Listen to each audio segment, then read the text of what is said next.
Okay, welcome, Chad. Now, today, as you saw from the title and thumbnail, well, let me move my mic. That is it's most of the collection, most of my books. It's not all of them because some of them are in really hard places to get them out of there. But yeah, um, but yeah, I actually have one more right over here. But I guess we're just gonna start the books here. First off, we have Johnny Cash, The Wife. I haven't fully read this one yet, but yeah. I'm like I'm only 64 pages deep. Damn. That's rough. I've been reading on this book for the past year. It's just been an on and off thing. But then um we're just going to go through all four of these at once. We got Archie Double Digest. I don't even know the number. Um yeah, I don't know. Archie Double Digest. Archie Double Digest. Archie Comics Digest, and then another Archie Double Digest. Yeah, so they're kind of beat up, but yeah. So next up we have the Great Hamster Massacre.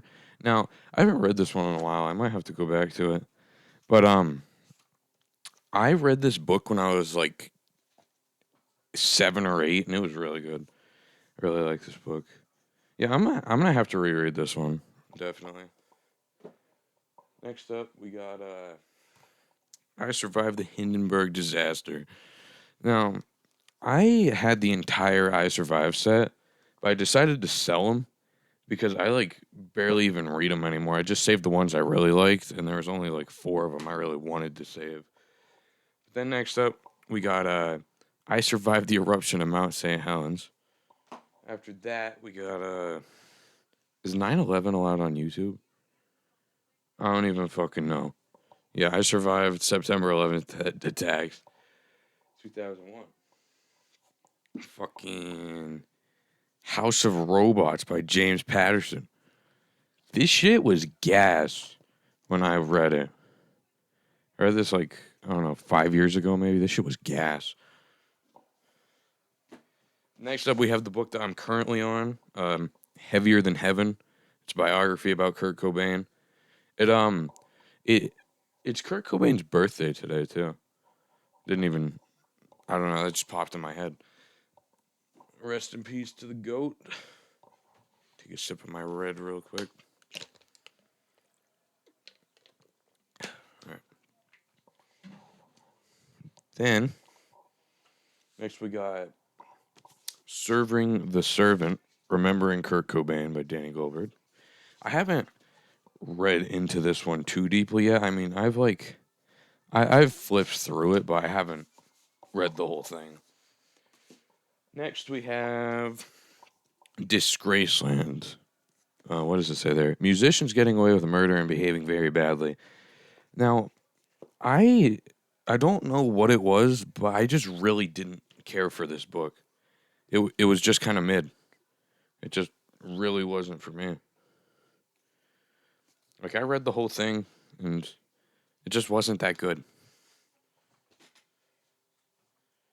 Yeah, not only do I have Kiss closed CDs and more, I got Kiss books. This is Take It Off, Kiss Truly Unmasked.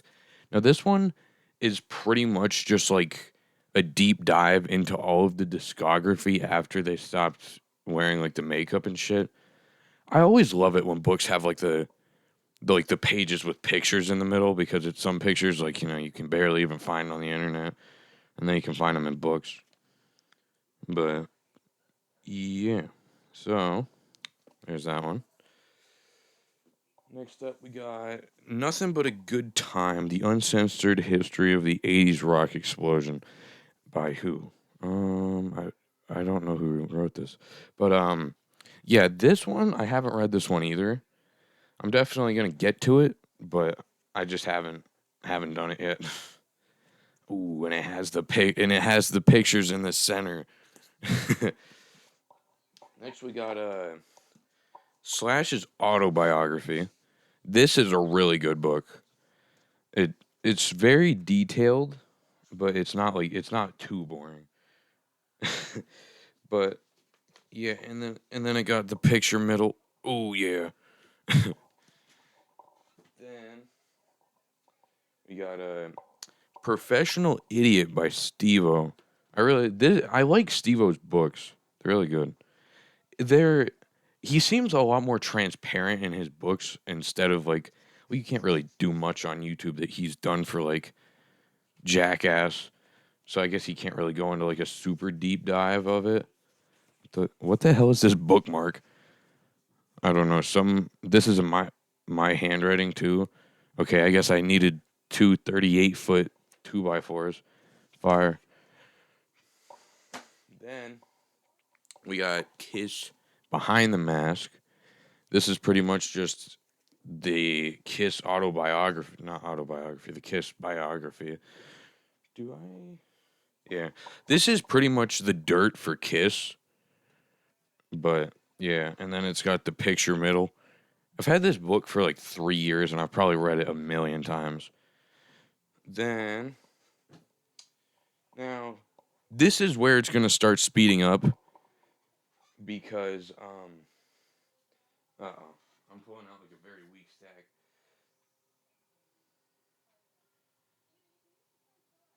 No, no, no, don't fall. Don't fall. Stay there. Hey. Okay.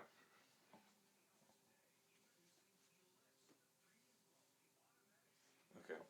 I'm gonna have to split that into 3 stacks so the books don't fall over. But first off of the Dogman series, we're going backwards. So I am going from the newest one to the oldest one. But we have Mothering Heights. Now, I'm pretty sure I'm gonna sell these. I haven't read any of them in a long time, and I just kind of grew out of them. Then we have Grime and Punishment. I thought that was a C for a second. But then next up we got Fetch 22, which is one of the best Dogmans. Or would it be Dogmen? I don't fucking know. Then we got Whom the Ball Rolls. For Whom the Ball Rolls. This is another good one. I mean, they all have some sort of like storyline. Just some of them are a lot worse than others. Like each one of them follows some sort of like wacky ass stuff. Then we got Brawl of the Wild. I really liked the cover, but the book wasn't amazing. It wasn't anything like it was pretty forgettable. Then we got Lord of the Fleas. I feel like this one is like if you say picture Dogman, this is like the most popular one other than the first one. Then you got Dogman and Cat Kid. Now this is the first one. This was when I started collecting the Dogman books. I'm pretty sure this was the newest one that was out at the time. I could be wrong on that. Let me see. When was this released? Should be like a date on the inside.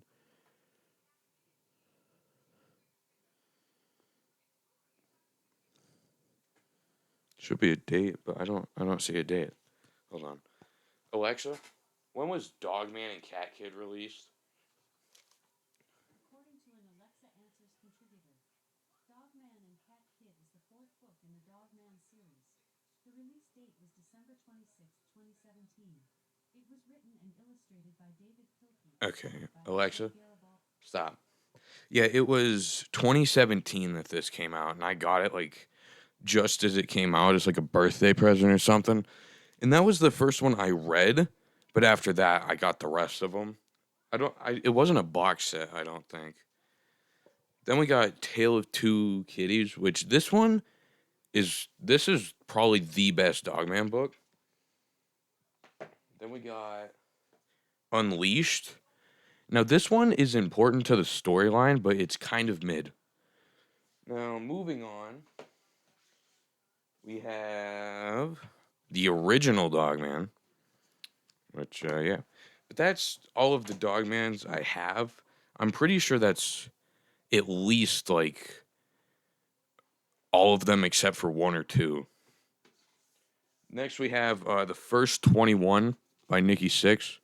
This is like obviously the first 21 years of his life, and some people say this book is just straight up nothing but fucking lies, but I don't know. Now, this book, this was like I read this book so many times in like 2022, and 2022 was a very good year for me. It's like the smell of this book, it smells like 2022. So that's why I don't open it a lot, is because I want to like preserve this smell so I can be nostalgic whenever I read this. The book itself is decent, but like the smell of the book is even better. The smell of books in general is just really good. Next up, we got a Hard Kick in the Nuts by Steve-O. This is the better out of his two books. I think this one's a lot better. And this one is a lot more modern. This one was 2023, 2022. And oh, okay, it has the picture middle. Oh. Yeah, I don't whoa. It has the picture middle. Then one of my favorite books of all time, probably my favorite book of all time, we have Motley Crue's The Dirt. This book is just like the story of Motley Crue pretty much. It's just like the autobiography, and all four of them wrote some in it. And this is the best book I've ever read. And it has the picture middle that gives it points. But yeah, this is my favorite book of all time. But then, all right, next up. Okay, the pattern's going to be all out of whack, but first we have the 10th Wimpy Kid book, Old School. Then after that, we have one of the most underrated Wimpy Kid books of all time, The Long Haul. This is the ninth one. I really like this one. Next up, we have Hard Luck. This one's pretty good too. Then, honestly, one of the more mid Wimpy Kid books, we have Third Wheel. One of the decent-ish ones, we have Cabin Fever.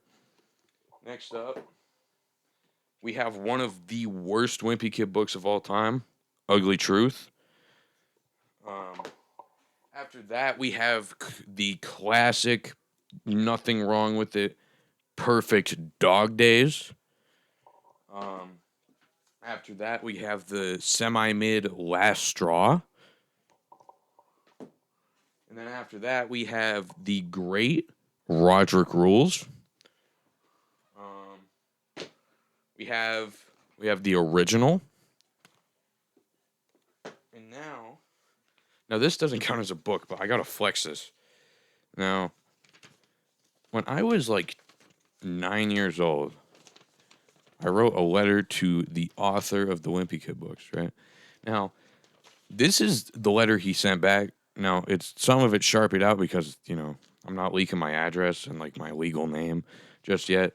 But wait, why did I say just yet? No, I'm not doxing myself. What the hell am I talking about? But yeah.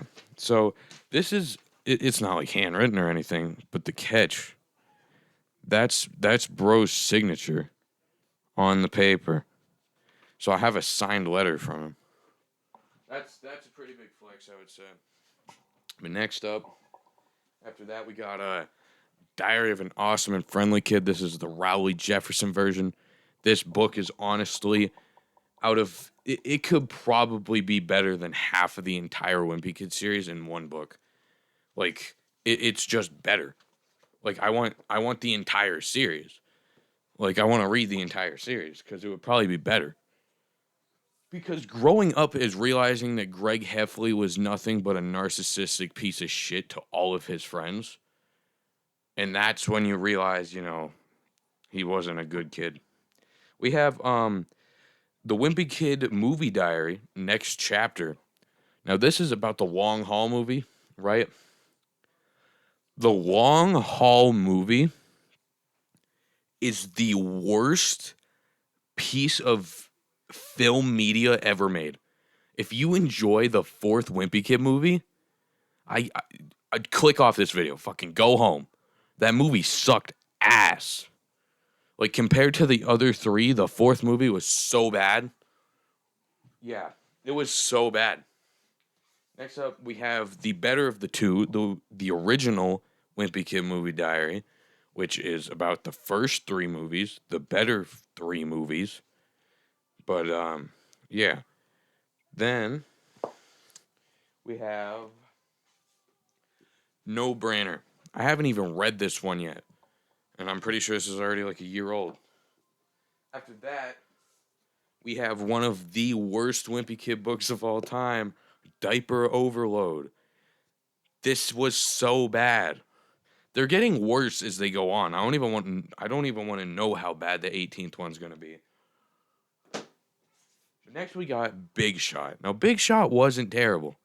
This is the last one that actually held up for itself. Then we have The Deep End. This is a good one. I like The Deep End. Then we have one of the best Wimpy Kid books of all time, Wrecking Ball. After that, we have The Meltdown. I don't remember this one that well. Okay, we have two more.